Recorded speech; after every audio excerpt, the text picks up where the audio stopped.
APC una don hear so Labour Party say make una go return mandate put for where una for carry and not believe me on this one.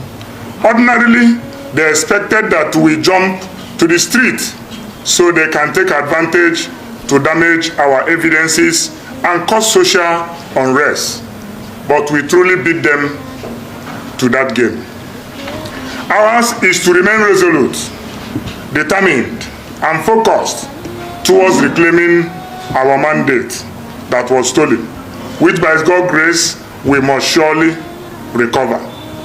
We never expected the journey to be smooth or free from challenges, but we are ready to face the storms, however lengthy and tortuous it may be, as long as we regain our freedom and restore true democracy in Nigeria.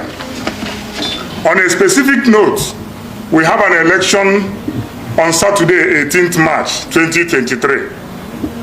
The governorship and state houses of assembly election across the country. This election have given us another opportunity to identify true obedience. It is important to note that the Labour Party stands by all its candidates in the election across the country. But of more significance is that our protest against the electoral fraud on 25th February 2023 begins on Saturday, 18th March, at all the polling units across the country. In the last election, they said we are 4 persons tweeting in a room. But to their shock, we took over the space.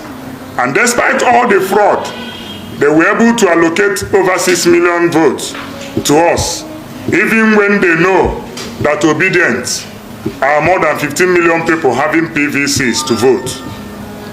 We must protest by coming out en masse to cast our votes for the Labour Party governorship and houses of assembly candidates on this Saturday. This simple assignment is the first step in telling the world that Labour Party truly won the election of 25th February.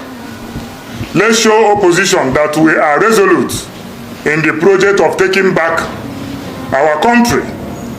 We must at least capture Lagos, Rivers, Enugu, Edo, Plateau, Benue, Taraba, Abia, Anambra, and in fact, all the south and southeast states in this coming election. This we must do to prove that we are irreversibly obedient, and we must stand up to challenge the status quo. And I beg all the youths, all the security agencies, and some INEC officials who are opting to be ready tools in the hands of the old order politicians to think twice. Do not join in oppressing and intimidating Nigerian youths.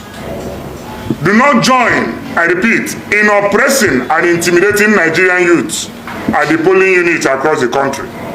The life and future of Nigerian youths matter, and that is why we are becoming more obedient. Enough is enough. In conclusion, I urge you, my fellow obedients, to desist from any selfish desire and focus on making an obedient political statement on Saturday election. Despite your choice of candidates, come out and use this opportunity to prove that His Excellency Mr. Peter Obi, the president we know, the waiting president of Nigeria, truly won the election. God bless our president in waiting, Mr. Peter Obi, and Vice President Dr. Dati Baba Ahmed. God bless the obedient. God bless Nigerian youths, and God bless the Federal Republic of Nigeria. He is not in any alliance with any political party with respect to this election on Saturday. We are going into this election, in fact, to make a statement. All our candidates, even places we do not have candidates, anywhere we have Labour Party on the ballot paper, we will vote for Labour Party. And I urge all Nigerian youths to take advantage of this Saturday's election to prove that they truly voted for Labour Party in the last election. So there is no alliance with any political party. All we know is Labour Party. And that was why I mentioned in my statement that every obedient should forget about selfish interests and focus on making a statement on Saturday. Because the world will watch and see if truly Labour Party has become a movement, of which it is currently in Nigeria. Thank you so much. I think that is why we have called for this press briefing. I think that is why we have called for this press briefing, to be able to tell Nigerians that the truth is that the obedient movement is under the umbrella of Labour Party. Labour Party is a political institution that is known, that you will see on ballot paper, not Obedient Family. Obedient Family is not a political party. Obedient Family are people that believed in the ideology and the candidacy of Mr. Peter Obi.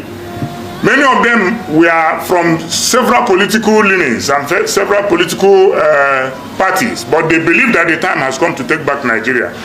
But for the purpose of the injustice meted on that candidate they believed in, they have to vote Labour Party on Saturday. So for those of them that are endorsing any other political party, it is not Labour Party that endorsed any candidate. Obedient whatever, support group whatever may go and endorse any candidate, but the Labour Party that I belong in as a political party have never and will not endorse any individual. Thank you. If you listen very carefully during the press, when I was reading from my document, I mentioned that Lagos is critical and Rivers is critical, and we are not joking about it. We are taking back Lagos. Yes, obedient youths in Lagos have also determined, and that is why I'm concluding with this, because I've been in contact with a lot of youth groups, associations that are youth-oriented, and we have made up our mind to deliver Lagos to Labour Party. At least it's one of the statements that 2023 election will be left with. Same thing happens across the country where we have governorship candidates.